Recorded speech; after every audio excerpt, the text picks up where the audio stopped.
xajagada madaxweyne ku-xigeen ee xisbiga mucaaridka ee wadani ambasador maxamed cali aw cabdi oo uu weheliyo siyaasi maxamed xirsi gudaal ayaa gaadhay deegaanka ruqi oo ka tirsan degmada baki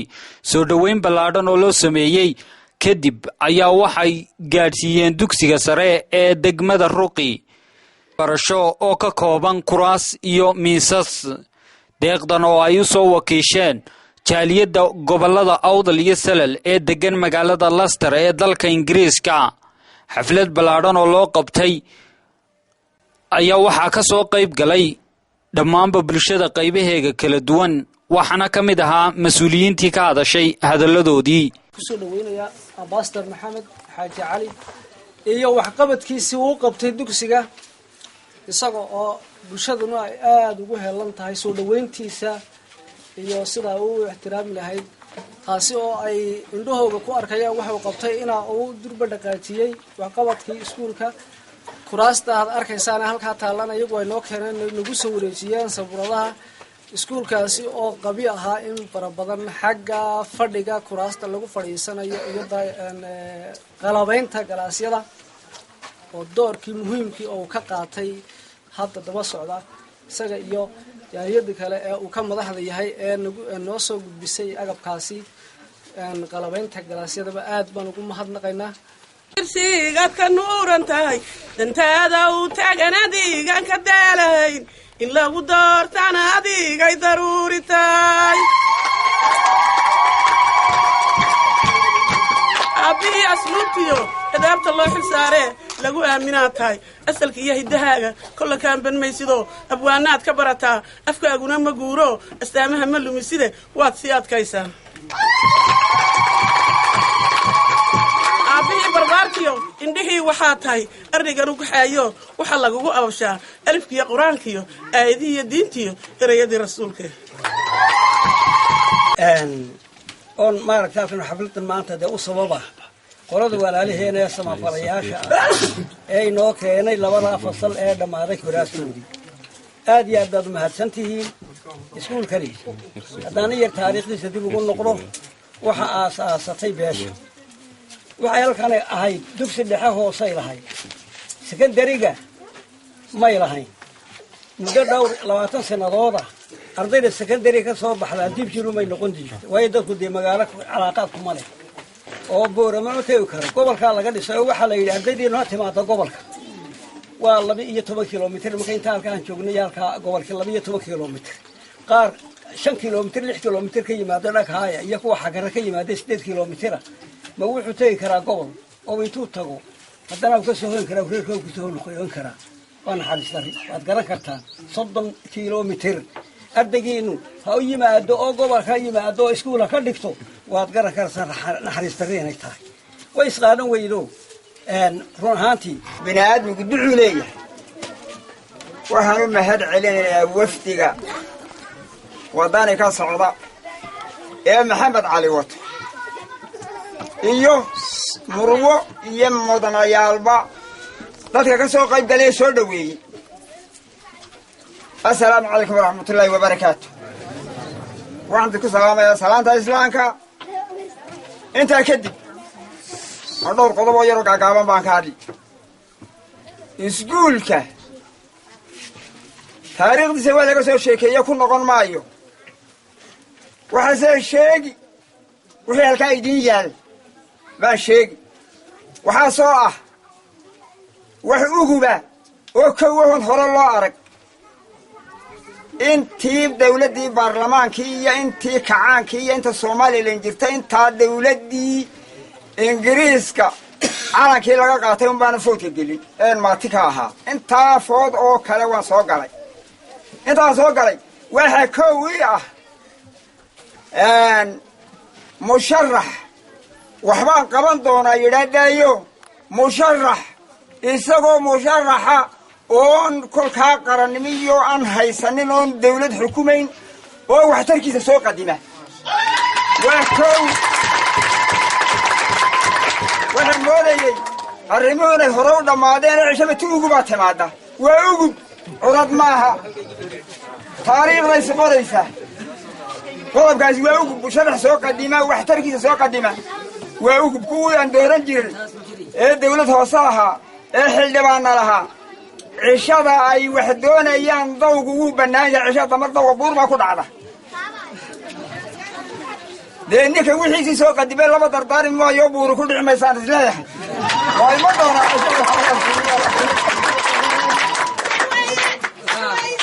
هاي تاسك شيء جيا باش هو بيل وقيبسن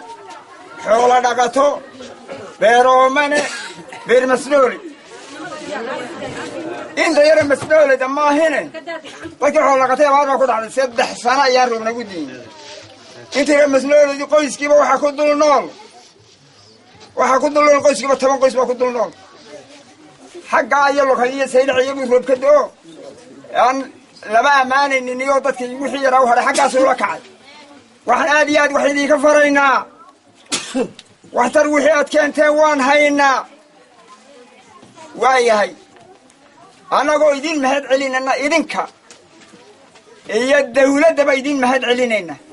أمباسادور سودو قام فرنكو سودو قلبي فرنكو سودو وماشادي وارفكي وانا ماشي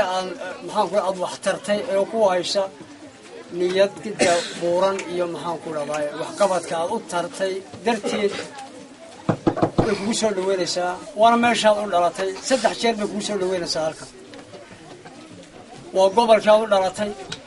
waa meeshaad u dhalatay waa wax tarkii aad u tartay 3 bay kugu soo dhaweynaysaa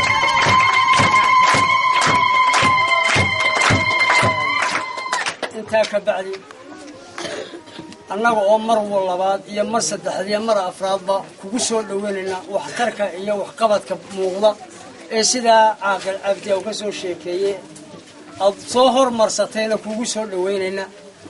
وحلاكن دوينها وشيكية كل ترتن كوس صعنا يا مر الصعون طونا أنا حل ما نقولها الدجان كان أولي وكسر بعد حسب وكل مية نبى وحلا الدمر يلا بالدمر الهايو خير كيبو وسانته وأباري هالشيء يوسانته يبالي لبض الدمر ويركل الشعر يبالي يمال داخلوا صور كوي حلالي هو أرجع حقه هلوتو ولا حقه هلوتو حقي السوق إسلام ترجع حق السوق وقلت الماما يا ولا حق هذا وحق برواقه وحنا هددوينها أرجع حقه هلوتو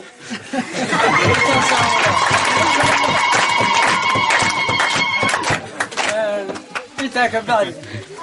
waxaan kan doonayaa inaan cod dheer iyo cod gaabanba hal ereyo ka idhaahdo maxaa ninka inuu wax tara doonaya hadhow tolo murashaxow ninka doonaya inuu cid doorto diiwaangelintii baa soo socota waxaan leenahay diiwaangelinta haddii aad qaadato baad cid wax tari kartaa cidna wax u gargaari kartaa cidna aad soo saari kartaa dadweynaha gobolka awdal baan fariinta u farayaa dadweynaha degmada Baki baan fariinta u farayaa dadweynaha beesha Ruqi baan fariinta u farayaa waxaan leenahay hal laga qayb gala diiwaangelinta maanta socota hal la iswacyi geliya rag iyo dumarba kaarkii dhalashada iyo kaarkii cod bixinta labadaba waa la qaadanaya hal cudur daar waan leenahay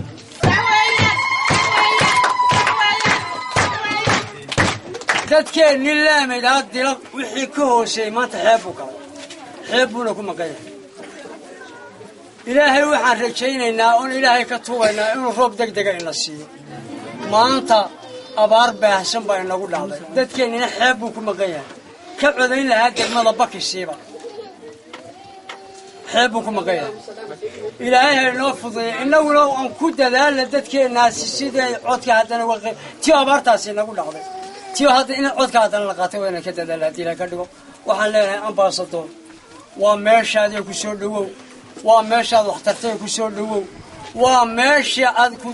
السوق شهدي هاي كذا إن هذا كنا وحكوترتو الأبار كنا كشته أمباسطور كسر دو يديه دي بدأ أما جاب كيس لا كبحية إنه ما أنت إسكول كي بكي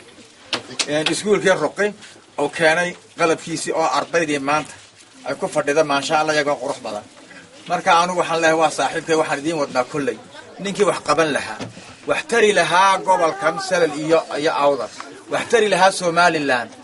waxaana inoo ballan ah sidii uu xildhibaanku yidhi marka inaad wax qabato lafahaaga iyo waddanka iyo gobolka iyo dalka inaad wax qabato inaad qaadato kaarka codbixinta haddaanad kaarka codbixinta aanad qaadan ma jirtid waxna ma noqonaysid 30 sano soo socdana halkaad istaagta maanta ma taagnaan doonta markaa waxaan idinku boorinayaa haddii allah weyn idinka ogolaado ducada uu duceeyana allah inaga aqbalo in dadkii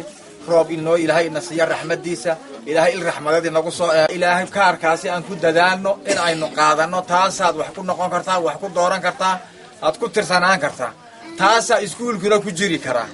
oo la odhan karaa ruqi waxa ka soo baxay intaasaa footaysay intaasaa gobolka ka footaysay intaasaa Somaliland ka footaysay intaasaa dadkeedu yahay caalamkuna markay Somaliland la gaadho odhan kara dadka meesha ku nool intaasaa ka footaysay waxa la yiraahdaa intaasoo milyan baa u baxday foodka waddanka Hiblaayo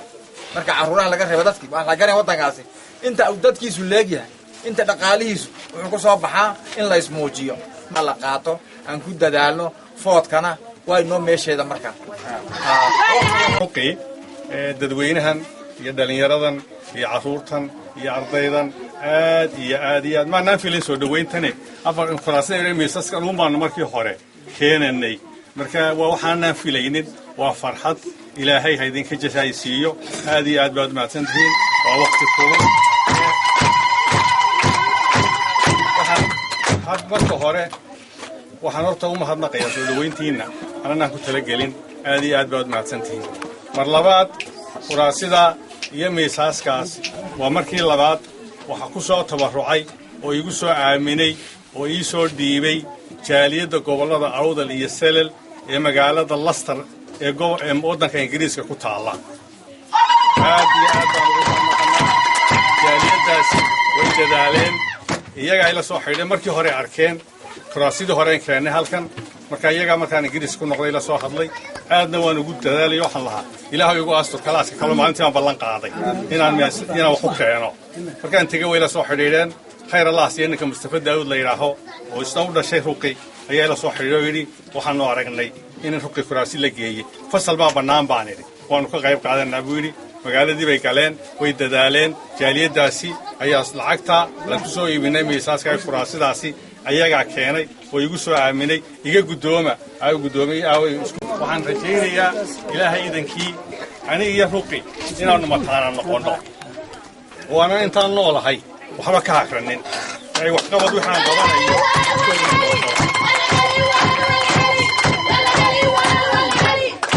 iskuulka la dhisayo hadda oran maayo waxaasaan bixinanaa xisbi ahaan waxaan rajaynaynaa inaanu talada waddanka ku guulaysano waddani ku guulaysto laakiin wuxuu noqon doonaa haddii ilaahay noo qadaro ku guulaysano meelaha ugu horeeya ee waddani oo waxtarkiisa gelin doono magaalada ruqi gaar ahaan iskuulkaasi waxaan ilaahay ka rajaynayaa inaanu ku guulaysano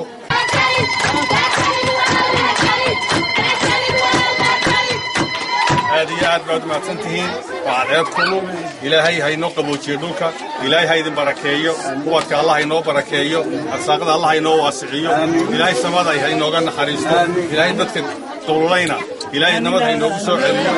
sidii uu sheegay xildhibaanku waxa soo socota doorashadii waa imiga waxa imanaysa in kaarkii la qaato lagu codeynayay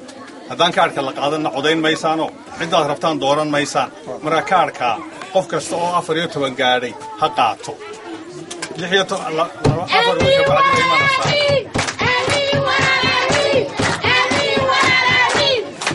waxaan rajaynayaa inaad kaarkaana qaadan doontaan inaan maalinta kaarkaa la qaato ku farxi doono aniguna ruqi oo la yidhaha intaasoo qof baa kaarkii qaatay ay ku xigi doontana maalinta doorashada oo la odhan doono ruqi waa taasoo codkeegii halkaasay ku riday halkay ku ridanaysa waa halkii uu sheegay caaqilkuyo xaggaasaa lagu ridayaa waa waddani walaalnimadaas ay naga dhaxaysay mataanayntaasi waddani iyo ruqi haddii la yidhaaho aniga ruqi haddii la yidhaaho ayaan idin rajaynayaa ilaahay hayna nabadgeliyo ilaahay arsaaq